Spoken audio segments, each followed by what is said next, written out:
আজকে আমরা কথা বলছি যে তীব্র গরমের কারণে আমরা দেখছি শিক্ষা প্রতিষ্ঠান বন্ধ করা হচ্ছে এবং সেখানে সিদ্ধান্ত আমরা দেখছি মাধ্যমিকের ক্ষেত্রে সিদ্ধান্ত নেয়ার পরে আমরা দেখছি প্রাথমিক ক্ষেত্রে সিদ্ধান্ত আসছে এবং তীব্র গরমের কারণে খোলার একদিন পরেই শিক্ষার্থী শূন্য দেখা গেছে রাজধানীর বেশিরভাগ স্কুল। অনেকের দাবি গেল রাতে মাধ্যমিক বন্ধ করে প্রাথমিক স্কুল খোলা রাখার সিদ্ধান্তে বিভ্রান্ত হয়ে আর গরমের কারণে অনেক অভিভাবকই সন্তানদের স্কুলে পাঠাননি। এদিকে প্রাথমিক স্কুল খোলা রাখার সিদ্ধান্তে উদ্বিগ্ন অভিভাবকরা। সহকর্মী রহিম রুমনের প্রতিবেদন দেখে নেব। মতিঝিল সরকারি প্রাথমিক বিদ্যালয়ের এই শ্রেণীকক্ষে স্বাভাবিক সময়ে ক্লাস করেন অন্তত ৭০ জন শিক্ষার্থী। তবে এদের মধ্যে আজ উপস্থিত ছিলেন মাত্র ১১ জন। সোমবার স্কুলে আসা শিক্ষার্থীরা বলছেন গরমের তীব্রতায় ক্লাস করে আনন্দ পাচ্ছেন না তারা। অনেক গরম, বাইরে যাওয়া যায় না। এই গরম স্কুলে আসতে ইচ্ছা করে না, ক্লাস করতে ইচ্ছা করে না গরমে। সকালবেলা একটু রোদ থাকে না, তো একটু ঠান্ডা থাকে, আর রাতে তো আরো ঠান্ডা, বাতাস আছে রাতে। এটা স্কুল, এটা কোনো না খেলার জিনিস না, এটা স্কুল। শিক্ষার্থীরা বলছেন স্কুল বন্ধের কথা জেনে আর তীব্র গরমের কারণে তাদের অনেক সহপাঠী ক্লাসে আসেনি। ওরা তো জানে না স্কুল খুলছে কি না। গরমের জন্য ওরা আসতে পারে না, আর অতিরিক্ত গরমের জন্য ওরা ক্লাসও করতে পারবে না। ওরা তো বড়, ওরা তো গরম সহ্যও করতে পারে, কিন্তু আমরা তো ছোট, আমরা তো অত বেশি গরম সহ্য করতে পারি না। এদিকে মাধ্যমিক বন্ধ করে প্রাথমিক স্কুল খোলা রাখায় ক্ষোভ জানিয়েছেন অনেক অভিভাবক। তারা বলছেন গরমে মাধ্যমিকের চেয়ে প্রাথমিকের শিক্ষার্থীদের অসুস্থ হওয়ার ঝুঁকি বেশি থাকলেও মন্ত্রণালয় তা আমলে নেয়নি। এত গরমের মধ্যে যদি স্কুলটা না থাকতো ভালো হইতো, বা একটু সময় আরো সকাল যদি 7:30 থেকে 9টা পর্যন্ত হইতো তবু ভালো ছিল। বাচ্চারা তাই গরমে আসবারই চায় না, তারপরে মনে করেন ক্লাস করতে, পরীক্ষা দিতে আসার দরকারই। বাচ্চারা তো অসুস্থ হয়ে যায়, কারণ আমরা গার্জেনরা সবসময় তো আর রিক্সা দিয়ে আমরা এখানটা আসতে পারি না, হাইটে আসতে হয়। তবে শিক্ষকদের দাবি মর্নিং শিফটে প্রাথমিক শিক্ষার্থীদের ক্লাস চলায় তারা তেমন ঝুঁকি মনে করছেন না। রাতে অতিরিক্ত কারেন্ট যাচ্ছে, আমার বাসাও কারেন্ট যায়, ওদের বাসায় অতিরিক্ত কারেন্ট যাওয়ার কারণে ওরা নাকি রাতে ঘুমাতে পারতেছে। টাইমটা তো মর্নিং করা হয়েছে, যার কারণে সমস্যা হওয়ার কথা নয়। ক্লাস পুরোপুরি অফ থাকুক, এটা আসলে বাচ্চাদের জন্য, যেটা শিক্ষার্থীদের জন্য সুখকর নয়, শিক্ষকদের জন্য সুখকর নয়। তীব্র গরমের কারণে রবিবার মাধ্যমিক বন্ধ রেখে ঢাকা সহ 5 জেলায় প্রাথমিক স্কুল খোলা রাখার নির্দেশ দেওয়া হয়। তবে রাজধানীতে কিছু মাধ্যমিক স্কুল খোলা ছিল। রহিম রুমন, 71, ঢাকা। আবারও আলোচকদের কাছে ফিরতে চাই। এর মধ্যে আমাদের সাথে যুক্ত হয়ে গেছেন মোহাম্মদ জিয়াউল হক, পরিচালক বায়ুমান ব্যবস্থাপনা পরিবেশ অধিদপ্তরের। আর আগে থেকেই আমাদের সাথে যুক্ত আছেন প্রাথমিক ও গণশিক্ষা মন্ত্রণালয়ের সচিব ফরিদ আহমদ এবং লেখক ও গবেষক গওহার নঈম ওয়ারা। মোহাম্মদ জিয়াউল হক, আপনাকে ধন্যবাদ আমাদের সাথে যুক্ত হবার জন্য। স্বাগত জানাচ্ছি একাত্তর সংযোগের আজকের আয়োজনে। ফরিদ আহমদের কাছে প্রশ্ন রাখতে চাই। আমরা ছোট ছোট শিক্ষার্থীদের কথা শুনলাম, অভিভাবকদের কথা শুনলাম, শিক্ষকদের কথাও শুনলাম, এবং আবহাওয়া অফিস যেটি বলছে যে বৃষ্টি হলেও তাপপ্রবাহ চলবে, মানে তাপমাত্রা আসলে এরকম বেশিই থাকবে। বৃহস্পতিবার পর্যন্ত তো স্কুল বন্ধ দিলেন আপনারা, সামনের দিনগুলো চিন্তা করে আসলে কি পরিকল্পনা করছেন? হ্যাঁ, আপনাকে অনেক ধন্যবাদ। প্রথমে আমি বলি যে আসলে যে একটা নিউজ যখন আসলে মাস মিডিয়াতে প্রকাশ করা হয়, আসলে পূর্ণাঙ্গ তথ্যটা দিলে আসলে জনগণের জন্য মানে বুঝতে সুবিধা হয়। যেমন এই যে নিউজটাতে দেখানো হলো যে মাধ্যমিকের স্কুল বন্ধ, প্রাথমিক স্কুল খোলা, কিন্তু আমরা যে প্রাক প্রাথমিক বন্ধ করেছি এবং ওই বিকাল 3:30টা যে আমরা 9:45 পর্যন্ত এবং 11:30 পর্যন্ত নিয়ে আসছি, এটা কিন্তু কোনো চ্যানেলে দেখাচ্ছেন না। তাহলে মানুষ কিন্তু আংশিক তথ্য পাচ্ছে, পূর্ণাঙ্গ তথ্যটা পাচ্ছে না কম্পেয়ার করার জন্য। তার মানে আমি যে প্রাক প্রাথমিক বন্ধ করে দিয়েছি এটা কিন্তু বললেন না। আবার যে আমরা যে 11:30 পর্যন্ত মর্নিং করেছি এটা কিন্তু বললেন, আমার শিক্ষক বললেন। যেই জন্য আমরা অনুরোধ করবো আসলে পূর্ণাঙ্গ তথ্যটা যদি প্রচার পায়। আসলে আপনি জানেন সরকার এই ক্ষুদে শিক্ষার্থীদের ব্যাপারে অত্যন্ত সংবেদনশীল। আমরা শিশু স্বাস্থ্য ঝুঁকির বিষয়টা আমরা অত্যন্ত গুরুত্বের সাথে বিবেচনা করি। পাশাপাশি আমাদের স্কুল একাডেমিক কার্যক্রমটাও কিন্তু চালিয়ে নিতে হবে। আমার যেই কারণে আপনি দেখেন আমরা কিন্তু 3 দিন পর্যন্ত একাডেমিক কার্যক্রম যে কোনো প্রাকৃতিক দুর্যোগে তাৎক্ষণিকভাবে বন্ধ রাখার অথরিটি কিন্তু আমাদের যে ইমার্জেন্সি এডুকেশন প্ল্যান আছে আমরা উপজেলা পর্যায়ে এটা ডিসেন্ট্রালাইজ করে দিয়েছি, তারা তাৎক্ষণিকভাবে 3 দিন বন্ধ রাখতে পারে। আরেকটি হলো যে সিলেটে যে তাপমাত্রা, চুয়াডাঙ্গার তাপমাত্রা একরকম না, সুতরাং চুয়াডাঙ্গার ব্যাপারে স্থানীয়ভাবে তারা সিদ্ধান্ত নিতে পারে। পাশাপাশি আমরা যেটা করেছি, আমরা মর্নিং করেছি, প্রাক প্রাথমিক বন্ধ করেছি এবং প্রতিদিন আবহাওয়া অধিদপ্তরের সাথে আমরা যোগাযোগ রাখছি। আজকেও সকাল থেকে শিক্ষামন্ত্রী মহোদয়, আমাদের মাননীয় প্রতিমন্ত্রী মহোদয় সাথে আমরা আবহাওয়া অধিদপ্তরের সাথে যোগাযোগ করে 12টার সময় যখন আমরা কনফার্ম হলাম যে এই তাপ প্রবাহটা আরো 2 দিন কন্টিনিউ করবে, আমরা কিন্তু সিদ্ধান্ত অলরেডি নিয়েছি যে যেহেতু কন্টিনিউ করবে আমার এই 2 দিন বা 3 দিন আমরা স্পেয়ার করব, আমরা আগামী 2 তারিখ পর্যন্ত বন্ধ রাখবো। তারপর হয়তো বা হাইকোর্ট আদেশ দিয়েছে, বাট এটা হলো অ্যাডমিনিস্ট্রেটিভ ডিসিশন এবং এটা সরকারের সিদ্ধান্তের বিষয়, অ্যাকচুয়ালি মহামান্য হাইকোর্টের সিদ্ধান্তের বিষয় নয়। সুতরাং আমরা জনস্বার্থে, বাচ্চাদের সাথে, শিক্ষার্থীদের সাথে যে সিদ্ধান্তটি নেওয়া দরকার সকলের সাথে সমন্বয় করে আমরা কিন্তু তাৎক্ষণিকভাবে এটি আমরা নিচ্ছি। সেটি আপনারা নিচ্ছেন, কিন্তু আমি যেটি বলছি যে আমাদের এখন ধরেন প্রতি বছরই তো তাপমাত্রা বাড়ছে এবং এই বছর যেটি বলা হচ্ছে যে ৭৬ বছরের মধ্যে এত লম্বা সময় ধরে তাপপ্রবাহ এর আগে হয়নি এবং রেকর্ড তাপমাত্রা আমরা দেখছি। সেই জায়গাটিকে ঘিরে যেহেতু শিখন ঘাটতি কোনোভাবেই সেটি কেউই চাচ্ছেন না, সেই জায়গাতেই আপনারা কি ভাবছেন? সামনে যেহেতু গ্রীষ্মকাল আরও থাকবে, এরকম তাপমাত্রা থাকবে, সেটি আবহাওয়া অফিসও বলছে, আপনারা এই বিষয় নিয়ে এখন থেকেই কোনো ধরনের পরিকল্পনা করছেন কিনা? না, অবশ্যই আমাদের আপনাকে যেটা বললাম, খুব সম্প্রতি আমরা এডুকেশন ইন ইমার্জেন্সি একটি প্ল্যান আমরা করেছি এবং এটা আমরা অনুমোদন করেছি। সেখানে আমরা বলেছি, শুধু সাপোজ এখানে একটা এক্সাম্পল দেই, যেমন কক্সবাজারে ঘূর্ণিঝড় হলে আমাদের একটা বাচ্চাদের, আমাদের অনেকগুলো প্রাইমারি স্কুল বন্ধ করে একটা সাইক্লোন সেন্টারে নিয়ে আসতে হলো এবং এই বাচ্চারা, শিক্ষার্থীরা, গার্ডিয়ানরা তারা এখানে 20 দিন 21 দিন এখানে অবস্থান করেছে। আমরা কিন্তু এই 21 দিন তাদের শিখন ঘাটতি পূরণের জন্য ওই সেন্টার, আমরা যেটা ব্লেন্ডেড এডুকেশন ইন্ট্রোডিউস করেছি, ওই আমাদের যে সাইক্লোন সেন্টার আছে এখানেও যেন আমরা 21 দিন ওই জেলার জন্য তার কার্যক্রমটা চালিয়ে নিতে পারি। আমরা কিন্তু হেডমাস্টারকে ট্রেনিং দিয়েছি, শিক্ষকদেরকে ট্রেনিং দিয়েছি, শিক্ষা অফিসারদেরকে ট্রেনিং দিয়েছি, আমরা কিন্তু ওয়েল প্রিপেয়ার্ড। সুতরাং আমরা এখন কিন্তু স্থানিকভাবে সিদ্ধান্ত নিব। এই যে ঢালাওভাবে সমন্বয়হীনতা বলার কোনো সুযোগ নাই, এটা আমি বলবো যে আরো অধিকতর সমন্বয় করে আমরা কাজ করছি। আমরা কনসার্ন ডিপার্টমেন্টের সাথে কথা বলছি, ডিজাস্টার দুর্যোগ ব্যবস্থাপনা ব্যুরোর সাথে কথা বলছি, আমাদের প্ল্যান আছে যেই জন্য আমাদের যদি কোথাও ডিজাস্টার হয় এবং সত্য প্রবাহ হয় অথবা তাপমাত্রা বেড়ে যায়, আমরা স্থানিকভাবে সিদ্ধান্ত নিব এবং কিছু কিছু পাওয়ার অলরেডি আমরা ডিসেন্ট্রালাইজ করে দিয়েছি। সুতরাং সামনের দিনগুলোতে আমরা তো জানি না, জলবায়ু পরিবর্তনের অভিজ্ঞতার কারণে আমাদের আরো খারাপ অবস্থা হইতে পারে।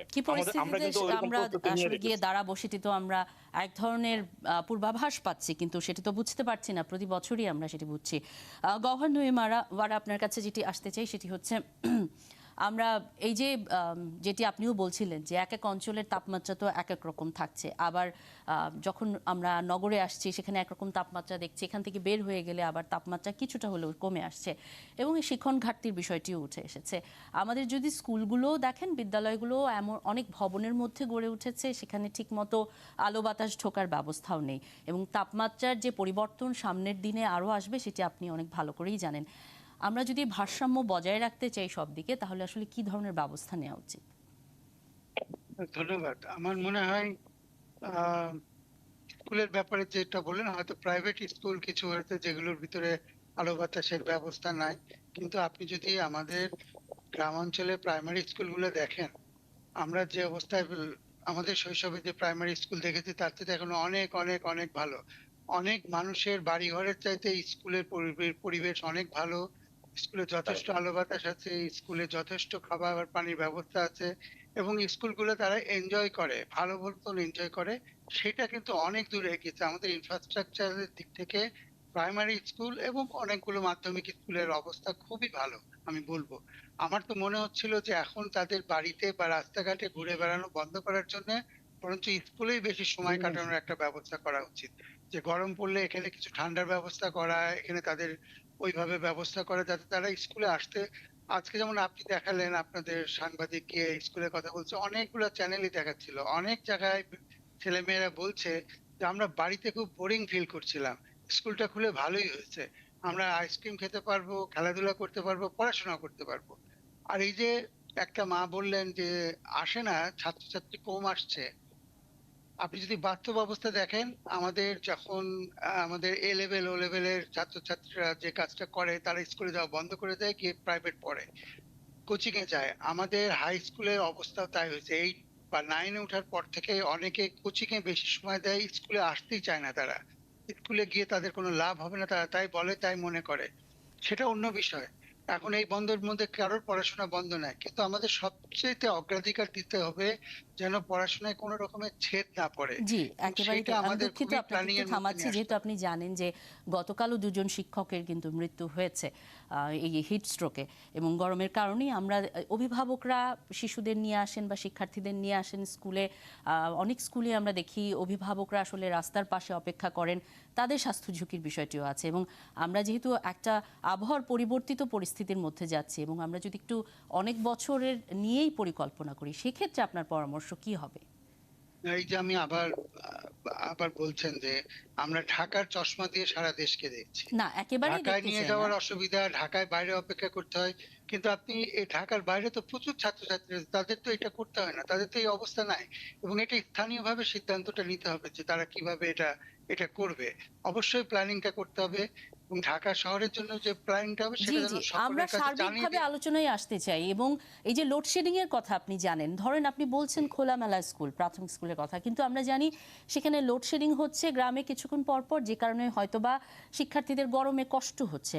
এবং গতকাল যে দুইজন শিক্ষকের মৃত্যু হয়েছে গরমের কারণে, তারা কিন্তু ঢাকার নন, তারা কিন্তু ঢাকার বাইরে, একজন যশোর আর একজনও ওই কাছাকাছি এলাকায় একজনের মৃত্যু হয়েছে। তো এই কারণে বলছি, সার্বিকভাবে যদি আমরা আরো 10-15 বছর বা 20 বছরের কথা চিন্তা করি, সেক্ষেত্রে আপনার পরামর্শ কি হবে? না, এই যে আবার বললেন যে মৃত্যু হয়েছে, আমরা তো আসলে জানি না মৃত্যুটা হিট স্ট্রোকে হয়েছে না তার আগে কোনো অশারীরিক অসুবিধা ছিল। আমাদের 18 কোটি দেশে প্রতিদিনই কোনো না কোনো শিক্ষক মারা যাচ্ছেন, প্রতিদিন কোনো না কোনো সাধারণ মানুষ মারা যাচ্ছে, এবং সবগুলোকে আমরা একই খামের মধ্যে ফেলতে গেলে কিন্তু আমাদের সমস্যাটা আরো জটিল হয়ে যাবে। কেউ যদি অসুস্থ বোধ করে, শিক্ষা মন্ত্রণালয় তো এত বড় ইয়ে হয়নি যে তাকে জোর করে নিয়ে আসবে। অসুস্থতা বোধ করলে উনি আসবেন না, যিনি সুস্থতা বোধ করছেন তিনিই আসবেন। এবং এই যে মানুষ মারা যাচ্ছে, শিশুদের কষ্ট হচ্ছে, এগুলোকে আমাদের আসলে খুব ভালোভাবে মূল্যায়ন করতে হবে, এটা কতদূর কি কারণে হচ্ছে। এবং ছুটির ব্যবস্থা আছে, যিনি অসুস্থ হবেন তিনি আসবেন না, কিন্তু একটা আমরা ধরে নিচ্ছি যে এরপরে আরো তাপমাত্রা বাড়বে। আমাদের এটার উল্টা দিকের কথাটা হতে পারে, আমরা এমন কিছু ব্যবস্থাপনা নেব যাতে তাপমাত্রাটা সহনীয় পর্যায়ে থাকবে। ঢাকার তাপমাত্রা 45 ডিগ্রির উপরে উঠেছিল 60-61 সালে, এটা তাজউদ্দিন আমাদের ডায়েরিতে পাবেন। তখন কিন্তু চাপ কলেও পানি উঠতো, এখন তো আপনার টিউবওয়েলে পানি উঠে না। তার মানে জি, আমরা এই বিষয়ে ঢাকাকে আরো অসহনীয় করে একেবারে শেষ অংশে এবং নিশ্চয়ই সময় পেলে কথা বলবো। মোহাম্মদ জিয়াউল হক, আপনার কাছে আসতে চাই। চতুর্থবারের মতো আমরা দেখলাম হিট অ্যালার্ট 72 ঘন্টার জন্য জারি করা হয়েছে। এই যে মানে আমরা দেখছি পরিবর্তিত একটা পরিস্থিতি, তার মধ্যে এই হিট অ্যালার্টের অর্থ আসলে কি দাঁড়ায়। এবং আমরা ঢাকা সিটি কর্পোরেশন, বিশেষ করে উত্তর সিটি কর্পোরেশনকে দেখছি বিভিন্ন জায়গায় পানি ছিটানোর ব্যবস্থা করছে, ছাতা দিচ্ছে, এই ধরনের ব্যবস্থা করছে। পরিবেশ অধিদপ্তর এই বিষয়গুলো নিয়ে কি ভাবছে, এবং এই অবস্থাকে আপনারা দুর্যোগ হিসেবে কি দেখছেন? ধন্যবাদ। আসলে এই বিষয়টা সার্বিকভাবে দেখতে হবে, এবং আমাদের যে কারণগুলো কি সেটা মোটামুটি আমরা এখন জানতে পারছি, এবং আমরাও বিষয়টা জানি যে সার্বিকভাবে যে জলবায়ু পরিবর্তনের যে একটা বিষয়, গ্লোবাল ওয়ার্মিং, আমাদের বৈশ্বিক তাপমাত্রা বেড়ে যাচ্ছে, যার দরুন আমাদের আজকে এরকম বিভিন্ন জায়গায় বিভিন্ন অবস্থা তৈরি হচ্ছে, যেখানে এত গরম পড়ার কথা না গরম পড়ছে, যেখানে বৃষ্টি হওয়ার কথা সেখানে বৃষ্টি হচ্ছে না, আবার কোনো জায়গায় অতিবৃষ্টি হচ্ছে। তো এই বিষয়গুলো একটা আমাদের গ্লোবাল ওয়ার্মিং এর একটা ইম্প্যাক্ট, এবং সেখানে আমাদের যারা কার্বন নিঃসরণ করছেন সবাইকে নিয়ে এটা ভাবতে হবে যে কার্বন নিঃসরণ যত বাড়বে গ্লোবাল ওয়ার্মিং তত হবে, এবং আমাদের যে এই ধরনের যে এক্সট্রিম ইভেন্ট, যেগুলি প্রচন্ড বৃষ্টি হওয়া, ঘূর্ণিঝড় হওয়া, অথবা প্রচন্ড তাপদাহ তৈরি হওয়া, সেগুলো হতেই থাকবে। আরেকটা বিষয় যেটা আলোচনায় আসছে পুরোপুরি, যে আমাদের নগরায়ন এবং নগর পরিকল্পনার মধ্যে ভালোভাবে চিন্তা করতে হবে। আমাদের যে বিল্ডিং গুলো তৈরি হচ্ছে চারপাশে কাঁচ দিয়ে ঘেরা, না সেটি তো অবশ্যই, সেটি আমরা জানি যে জলবায়ু পরিবর্তনের প্রভাব রয়েছে সবকিছু, কিন্তু এখন যে হিট অ্যালার্ট জারি করা হচ্ছে, সেই হিট অ্যালার্টের মধ্যে যে সতর্কতাগুলোর কথা বলা হচ্ছে, সেইটা কোন পরিস্থিতিতে জারি করা হচ্ছে, সে সময় আসলে যে কি ধরনের ব্যবস্থা নেওয়া উচিত, এবং পরিবেশ অধিদপ্তর এই যে আবহাওয়ার অবস্থা সেটিকে কিভাবে দেখছে? আমরা যেটা শুরু করেছি গত 2 মাস যাবত, সেটা হলো হেলথ অ্যালার্ট। যদি বায়ু দূষণ বেশি হয়ে যায়, তখন আমরা আমাদের ওয়েবসাইটে দিচ্ছি যে আজকে বায়ু দূষণ AQI আমাদের বেশি 300-র উপরে চলে গেছে, আপনারা মাস্ক পরে বেরোবেন, এবং আপনারা ঘরে বাইরে কম থাকবেন, শিশুরা যেন বাইরে না যায়। তো ওটারই ধারাবাহিকতা এখন হিট অ্যালার্ট জারি করা হচ্ছে, আমাদের সরকার দিচ্ছেন, বিভিন্ন সংশ্লিষ্ট সংস্থাগুলো দিচ্ছেন, এবং আমি মনে করছি যেটা দেওয়া প্রয়োজন, কারণ আমরা যাদের প্রয়োজন নেই তারা বাইরে বেরোবেন না। জি, এবং যাদের সেখানে বলা অসুস্থ- হচ্ছে শিশুদের বা বয়স্কদের একদম প্রয়োজন ছাড়া যেন বাইরে বের না করা হয়, দুপুরবেলা শ্রমজীবী মানুষরা যেন বিশ্রাম নেন। তো এই মেসেজটা যাওয়া দরকার এবং এই মেসেজটা পাবলিকলি যেন অ্যাভেলেবল হয় আর যেন সবাই জানতে পারেন, এই ব্যবস্থা করা দরকার। এবং যেটা আগামী বৃষ্টি না হওয়া পর্যন্ত এটা বজায় রাখতে হবে, এই অ্যালার্টটা বজায় রাখতে হবে এবং মানুষের মধ্যে সচেতনতা বাড়ানোর জন্য এই উদ্যোগগুলো চালু রাখতে হবে। আমরা আশা করছি যে আগামী 4-5 দিনের মধ্যে বৃষ্টি হবে, আমাদের আবহাওয়া অধিদপ্তর বলছেন। তো বৃষ্টি না হওয়া পর্যন্ত আমাদের এই গরমটা আর কমবে না। তো এই ব্যবস্থাটা চালু রাখতে হবে এবং যেভাবে সম্ভব, যেটা বলা হচ্ছে যে পানি ছিটানো, সামনে একটু স্প্রে করা, এটা সরকারি পর্যায়ে বেসরকারি পর্যায়ে বিভিন্ন জায়গায় স্প্রে করতে হবে। যে স্প্রে গুলো চালু ছিল রাস্তার মাঝখানে, এই স্প্রে গুলো আবার চালু করতে হবে। ওয়াটার স্প্রিং, জি, বিশেষজ্ঞরা নানান ধরনের পরামর্শ দিচ্ছেন, কিন্তু আমরা আসলে একটা লম্বা সময় ধরে এই পরিস্থিতি কিভাবে মোকাবেলা করব সেই অনুযায়ী পরিবেশ অধিদপ্তর কি ভাবছে, হিট ইন্ডেক্স নিয়ে অনেকে কথা বলে থাকেন, বায়ুর মানের পাশাপাশি উষ্ণতা এবং বাতাসের আর্দ্রতার বিষয়টি নিয়েও এসেছে বিভিন্ন সময়।